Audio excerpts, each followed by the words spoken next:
روز بخیر بیننده عزیز، سرخط خبرها را تقدیم میکنیم. امروز 30 سپتامبر است. برق تاجیک گفت در تاجیکستان لیمیت اعلان نمی شود. مهاجران تاجیک را به ماریوپولی از جانب روسیه اشغال شده بردند. در جلسه سازمان امنیت و همکاری اروپا در ورشو پیشنهاد کردند که نسبت به منصبداران تاجیک تحریم اعلان شود. این و دیگر خبرها در ادامه برنامه. نمایندگان شرکت برق تاجیک میگویند در تاجیکستان محدودیت انتقال نیروی برق جاری نشده است و ماه‌های آینده نیز لیمیت در نظر نیست. یک هفته اخیر ساکنان از چند منطقه ترسونزاده، پنجکین و کولاب شکایت کردند که شبانه و روزانه از 4 تا 6 ساعت انتقال برق به خانه‌هایشان قطع می شود. ناظر جان یادگاری سخنگوی شرکت برق تاجیک روز 30 سپتامبر در صحبت با رادیو آزادی گفت هیچ نوع لیمیت جاری نشده است. او گفت در نواحی که برق برای چند ساعت قطع می شود آن برای کارهای تعمیری در سیستم برق رسانی صورت می گیرد. با گفته او در برخی ناحیه‌ها زیرایستگاه‌ها سیمچوب‌ها را تعمیر می‌کنند و در برخی نواحی دیگر شاخ درختانی را می‌برند که به سیم‌ها می‌رسند. از این رو به قول او برای چند ساعت انتقال برق قطع می شود. در تاجیکستان 5 سال اخیر رسما لیمیت یا محدودیت در انتقال نیروی برق اعلان نمی کنند، ولی هر سال در فصل سرما ساکنان از قطع برق شکایت می کنند. مقامات نبود برق به خانه ساکنان را همیشه به کارهای تعمیری ربط می دهند. پیش بینی می شود که امروز در مسکو پرزیدنت روسیه ولادیمیر پوتین رسما در سند همراه شوی 4 ولایت قسما اشغال شده اوکراین بر روسیه امضا می‌گذارد. 29 سپتامبر ایالات متحده آمریکا و سازمان ملل متحد با لحن شدید برنامه‌های روسیه را محکوم کردند. کشورهای غربی نظرخواهی مردمی برای شامل شوی بر روسیه در این 4 ولایت را که با تشبث مقامداران رو به مسکو تشکیل شده در آن شامل شوی بر روسیه دستگیری یافته است، عملی ساخته عنوان دادند. پرزیدنت ایالات متحده آمریکا جو بایدن میگوید که کشورش هیچگاه شامل شوی قلمرو اوکراین بر روسیه را اعتراف نخواهد کرد.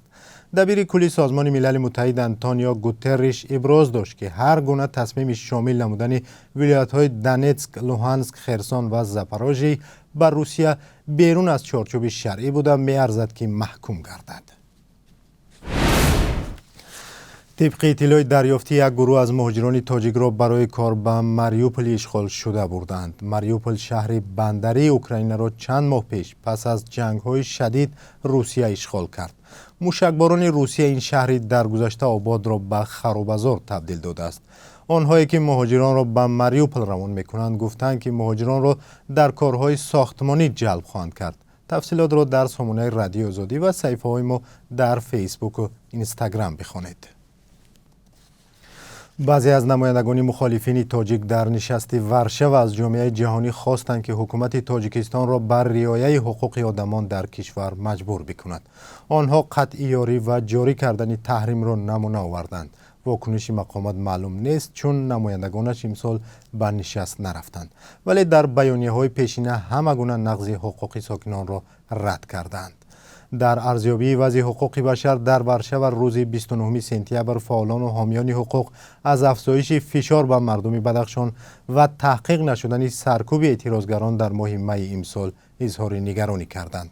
مقامات تاجیکستان عملیات ماه می را در ولایت مختار کوهستان بدخشان مبارزه با گروه‌های جنایی نامیدند. استیو سوردلوف حامی حقوق بشر در جلسه سازمان امنیت و همکاری اروپا ادعا کرد که ماه می در بدخشان تقریباً 68 نفر کشته 200 کس بازداشت شدند.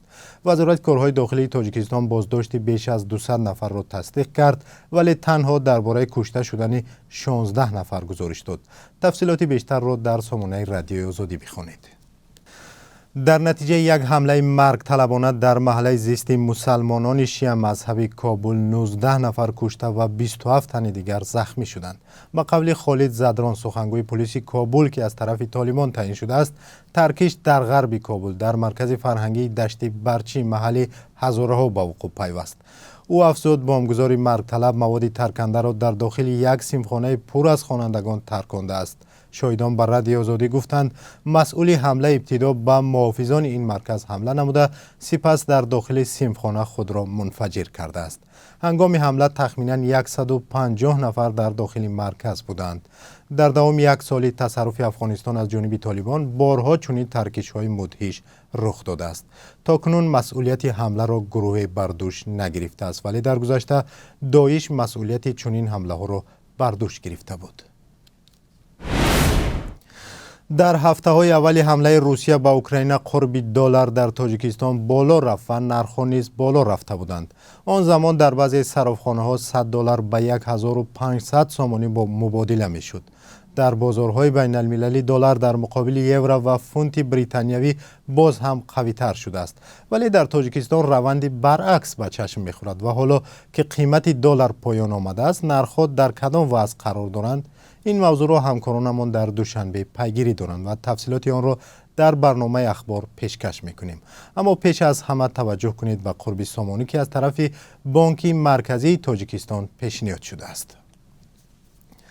بانک ملی تاجیکستان برای 30 سپتامبر قرب 1000 روبل روسی را 167 سومانی و 80 دیرم، $1 آمریکایی را 10 سومانی و 22 دیرم و 1 یورو را 9 سومانی و 99 دیرم مقرر کرده است. بیننده عزیز، این قرب رسمی است و در بانک‌های تجارتی می‌تواند قرب از این پایین‌تر و یا بالاتر باشد. سرخط خبرها به پایان رسید. بعد 3 ساعت دیگر، ساعت 2 به وقت مسکو و ساعت 4 به وقت تاجیکستان، با برنامه اخباری آزادی به خدمت شما برمیگردیم.